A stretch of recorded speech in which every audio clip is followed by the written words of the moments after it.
Hello, good morning. Madyaw nga hinaat kanatong tanan.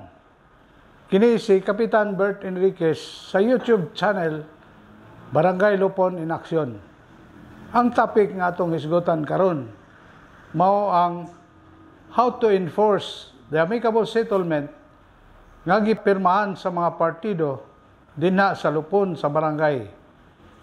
Kini nga video presentation atong gituyo o giila isip a special anniversary episode tungod kay karong adlaw, February 4, 2025, mag-usa na usab ka tuig ang atong channel.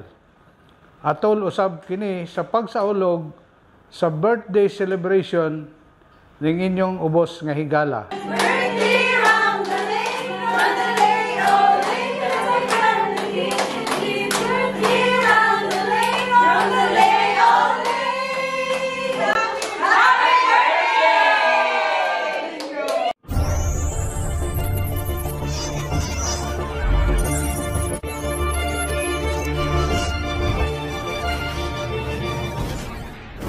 Sa dili pa nato ipadayon ang diskusyon, a special shout-out sa mga Lupon sa Barangay Tagmamarkay, Municipality of Tubay, Agusan del Norte, headed by Honorable Rolly C. Montoya, o sa mga Lupon sa Barangay Bubon, ning Dakbayan sa Butuan, headed by Honorable Aida C. Duran, sa ilang malampusong benchmarking sa Lupon sa Barangay Doongan last December 13 and December 23 respectively.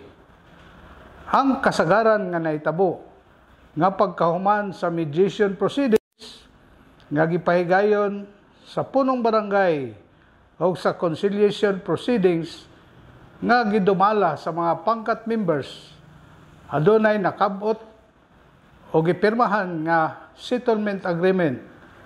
Then ang respondent misaad sa pagbayad sa utang if the complaint involves the collection of sum of money. Apan nilapas na lang ang mga adlaw o pitsa sa pagbayad, wala gayod nituman ang respondent sa iyang obligasyon.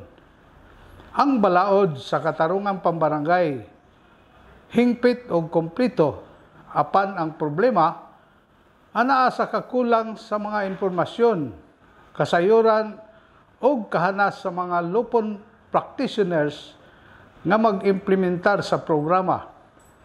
Ang Local Government Code of 1991 gahatag kinig authority o gahom sa Lupon sa barangay sa pagpatuman sa settlement agreement, particularly provided in Section 417 of the Revised Katarungang Pambarangay Law, which states that the amicable settlement or arbitration award may be enforced by execution by the Lupon within 6 months from the date of the settlement. After the lapse of such time, the settlement agreement may be enforced by action in the appropriate city or municipal court. Adunay tulo ka mga pamaagi sa pagpatuman sa settlement agreement.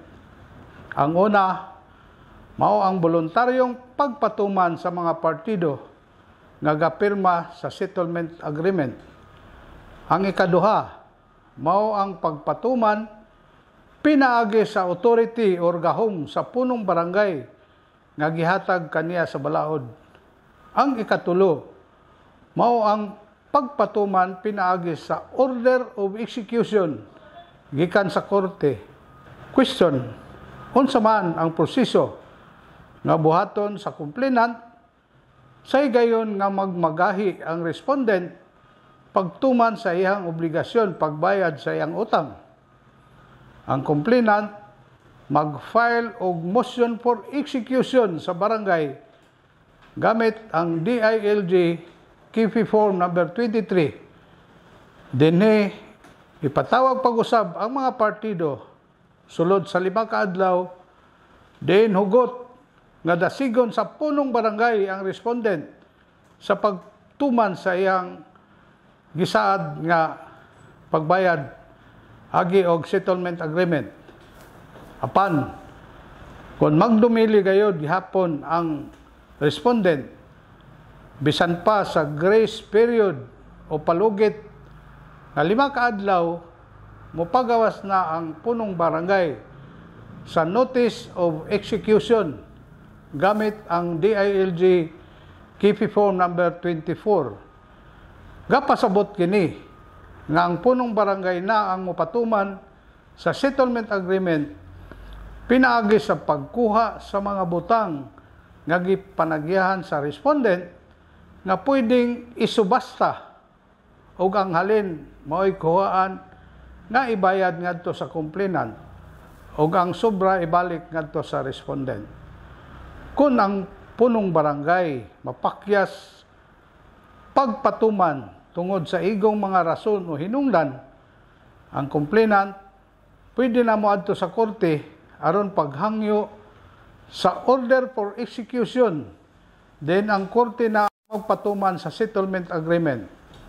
At ang sunod nga episode kay atong hisgutan ang mga best practices sa lupon sa barangay Duongan.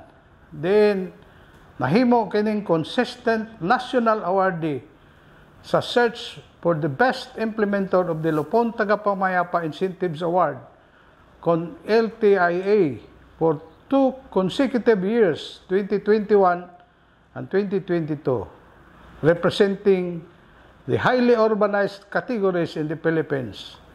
Again, kung kamo na kauyon, please like, share, subscribe para automatic nga ma-updated kamo ning atong knowledge learning in Katarungan Pambarangay. Again, kini si Kapitan Bert Enriquez Mingon. Daghang salamat and God bless us all.